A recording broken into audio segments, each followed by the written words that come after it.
حضور اکرم صلی اللہ علیہ وآلہ وسلم نے وحی کے رک جانے کے زمانے کے حالات بیان فرماتے ہوئے کہا کہ ایک روز میں چلا جا رہا تھا کہ اچانک میں نے آسمان کی طرف ایک آواز سنی اور میں نے اپنا سر آسمان کی طرف اٹھایا۔ کیا دیکھتا ہوں کہ وہی فرشتہ جو میرے پاس غار حرا میں آیا تھا وہ آسمان و زمین کے بیچ میں ایک کرسی پر بیٹھا ہوا ہے۔ میں اس سے ڈر گیا اور گھر آنے پر میں نے پھر کمبل اوڑھنے کی خواہش ظاہر کی۔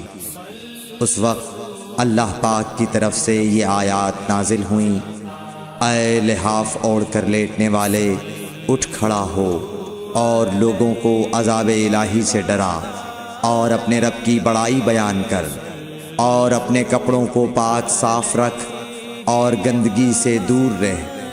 اس کے بعد وہی تیزی کے ساتھ پے در پے آنے لگی۔